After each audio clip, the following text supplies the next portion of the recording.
RRB JE 2026 जिसमें 4000 से ज्यादा वैकेंसीज निकली हैं।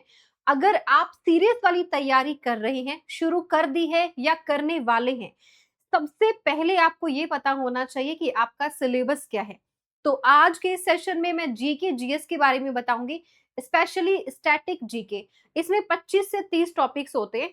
वैसे तो 15 नंबर का आपका जीके जीएस का पार्ट है, इसमें हिस्ट्री, ज्योग्राफी, पॉलिटी और करंट अफेयर्स और साथ में स्टैटिक जीके रहता है। सिलेबस बहुत ज्यादा होता है, लेकिन अगर आपको ये पता है कि इन टॉपिक से ही सवाल आने वाले हैं तो आपके लिए ये सफर थोड़ा सा आसान हो जाएगा। तो इसीलिए आज हम टॉपिक्स पे बात करेंगे, कौन कौन से वो टॉपिक्स है चलिए जानते हैं। तो देखिए, सबसे पहले है पावर प्लांट्स इन इंडिया। ऐसा बिल्कुल भी नहीं कहूंगी मैं कि हर टॉपिक से सवाल आएगा ही आएगा, लेकिन ये टॉपिक्स आपके सिलेबस में है, इससे बाहर नहीं आएगा ये मैं जरूर कह सकती हूँ। पावर प्लांट्स जैसे कि न्यूक्लियर पावर प्लांट्स हो गए इंडिया में, थर्मल पावर प्लांट्स हो गए। पावर प्लांट से क्वेश्चन बन सकता है, जितने भी स्टेडियम्स हैं एक स्टैटिक क्वेश्चन वहां से बन सकता है। वाइल्ड लाइफ सेंचुरीज या नेशनल पार्क, बर्ड सेंचुरीज हो गई, टाइगर रिजर्व्स हो गई, ये सभी हो गए। एयरपोर्ट्स, जितने भी मेजर एयरपोर्ट्स हैं जो लेटेस्ट बने हैं वो जरूर याद करके जाइएगा। इंडियन सिटीज कौन कौन सी हैं जो नदियों किनारे बसे हुए शहर हैं। हो सकता है आपसे पूछ लिया जाए कि बताइए ये शहर किस नदी के किनारे पर बसा हुआ, तो आपको पता होना चाहिए कि पटना किस नदी के किनारे पर बसा हुआ है, हैदराबाद किस नदी के किनारे पर है। इस तरीके से state symbols and capital cities जो हैं वो पूछी जा सकती हैं आपसे, ये कंट्री की भी पूछी जा सकती हैं। Research and education institutes of India जो नेशनल है वो भी और इंटरनेशनल वाले भी पूछे जाएंगे।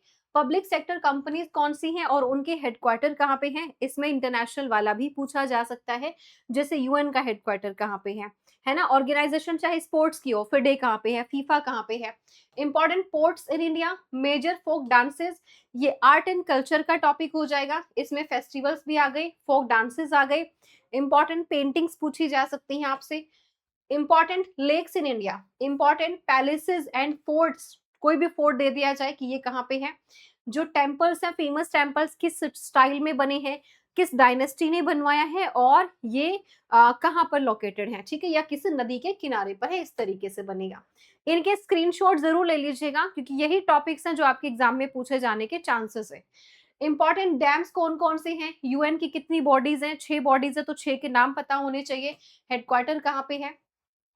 बाकी जो इंटरनेशनल बॉडीज एंड हेडक्वार्टर्स हैं वो भी इंपॉर्टेंट। अवार्ड्स, अवार्ड्स देखो इंपॉर्टेंट पूछा जाएगा, बिल्कुल जरूरी नहीं है कि लेटेस्ट वाला पूछा जाए आपसे। आपसे कोई भी अवार्ड पूछा जा सकता है क्योंकि अवार्ड से जुड़ा हुआ वो नाम इंपॉर्टेंट होता है, अवार्ड नहीं इंपॉर्टेंट होता है। ठीक है, क्लासिकल एंड फोक डांसेस हो गए। बुक्स एंड ऑथर से क्वेश्चन लास्ट ईयर तो काफी पूछा गया था, मतलब हर एक शिफ्ट में एक एक क्वेश्चन था। अवार्ड्स हो गया। सेंसस 2011 से आ सकता है, ये कौन सा एडिशन था, 15th एडिशन था। अब 16th होने जा रहा है तो ये पूछा जाएगा 16th एडिशन। हो सकता है इसकी ब्रांड एम्बेसडर पूछ लिया जाए, जो कि एक सैंड आर्टिस्ट है, नाम बताइएगा उनका कमेंट सेक्शन में, ये कौन है। उसके बाद स्पोर्ट्स एंड इट्स टर्म्स पूछी जा सकते हैं, स्पोर्ट्स से कोई भी क्वेश्चन, लेटेस्ट भी आ सकता है, पुराना भी आ सकता है कि ओलंपिक्स पहली बार कहाँ खेला गया था। रिवर्स एंड देयर ट्रिब्यूटरीज कौन कौन सी हैं, माउंटेन रेंजेस पूछी जा सकती हैं। ग्रेटर हिमालय की हाईएस्ट पीक बताइए कौन सी है। इन्वेंशन जो भी हुई है, डिस्कवरीज बहुत बेसिक टॉपिक है, कभी भी पूछा जा सकता है।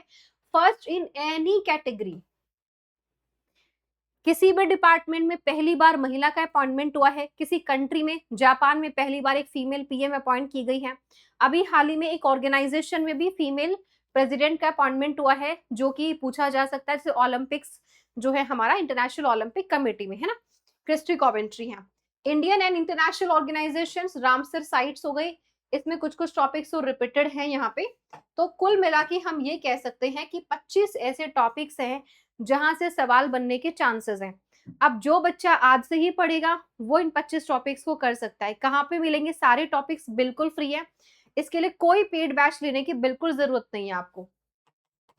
ये सारे बिल्कुल फ्री, एक प्लेलिस्ट बनी हुई है, जब आप YouTube पे जाते हैं तो मेरी सारी क्लासेस आपको मिल जाएंगी वहां पे। आप चाहे तो मैं एक बार आपको दिखा भी सकती हूँ। जैसे ही आप YouTube पे जाते हैं, अभी मैं आपको दिखा देती हूँ, YouTube पे जाएंगे तो आपको मेरी प्लेलिस्ट मिल जाएगी, ठीक है। अच्छा, यहाँ पे चैनल मुझे ओपन करना पड़ेगा, इट्स ओके, ये रहा, ये देखिए। आपको कहाँ, ये प्लेलिस्ट वाले फ़ोल्डर में जाना है, तो प्लेलिस्ट वाले फ़ोल्डर में आप जाएँगे तो यहाँ पर आपको मिलेगी मेरी जो वीडियोज़ हैं, जैसे कि थोड़ा-सा नीचे स्क्रॉल कीजिएगा और यहाँ पे मिलेगी ये रही। 16 वीडियोज़ हैं, ये सारी टॉपिक वाइज़ हैं, इस पे क्लिक करोगे आप यहाँ पे तो देखो ये सारी वीडियोज़ हो गई। इसमें मैंने जो है सारे टॉपिक्स कवर कराए हैं, पार्लियामेंट हो गया, स्ट्रैटेजिक डैम्स इन इंडिया है, माउंटेन रेंजेस हैं, इंपॉर्टेंट डेज हैं, रिवर ओरिजिन, सोलर सिस्टम, बहुत सारे टॉपिक्स मैंने इसमें करा दिए हैं आपकी। तो ये सारे टॉपिक्स प्लेलिस्ट मिलेगी, आप यहाँ से इसको देख सकते हैं और ये बिल्कुल फ्री ऑफ कॉस्ट है, इसमें कोई चार्जेस नहीं है। लेकिन इसके अलावा बहुत सारी चीजें हैं, जैसे हिस्ट्री है, ज्योग्राफी है, पॉलिटी है, ये सब चीजें आपको कहाँ मिलेंगी, एप्लीकेशन पे। सबसे पहले सिलेबस करना है, उसके बाद ही आपको क्या करना है, प्रैक्टिस करना है। ये तो फ्री है, करंट अफेयर्स की क्लासेस भी बिल्कुल फ्री है आपकी, लेकिन बाकी सब्जेक्ट्स हैं, जैसे कि आपकी रीजनिंग भी आने वाला है, मैथ्स भी आने वाला है, साइंस भी आएगा, ठीक है। सीबीटी 1 में तो सिर्फ आपका नॉन टेक वाला पार्ट है, लेकिन सीबीटी 2 में टेक्निकल वाला पार्ट भी है। अब दोनों जो बच्चे साथ में लेके चलना चाहते, अभी नहीं, फिलहाल के लिए नहीं, जब आपकी नॉन टेक की तैयारी अच्छी हो जाए उसके बाद सीबीटी 2 को साथ में लेके चलिएगा थोड़ा सा। तो क्या करना है आपको, अडा 24/7 की एप्लीकेशन पे जाना है। एप्लीकेशन का लिंक वीडियो के नीचे डिस्क्रिप्शन में दिया हुआ है, वहां से जाइएगा। मैं क्रोम से दिखा रही हूँ आपको, ऑल कोर्सेज, इंजीनियरिंग एग्जाम्स, और यहाँ से सेलेक्ट करो अपनी ब्रांच, मान लो सिविल है। उसके बाद देखो कि आरआरबी जेई कहाँ पे लिखा हुआ है, ये रहा सबसे ऊपर। अगर आप मल्टीपल एग्जाम्स की तैयारी कर रहे हैं तो फिर आप महापैक ले सकते हैं, इसमें सारे बैचेस में क्लासेस विजिबल हो जाएंगी, चाहे वो एजेई का कोई भी एग्जाम हो, पीएसयू का हो या स्टेट एग्जाम हो।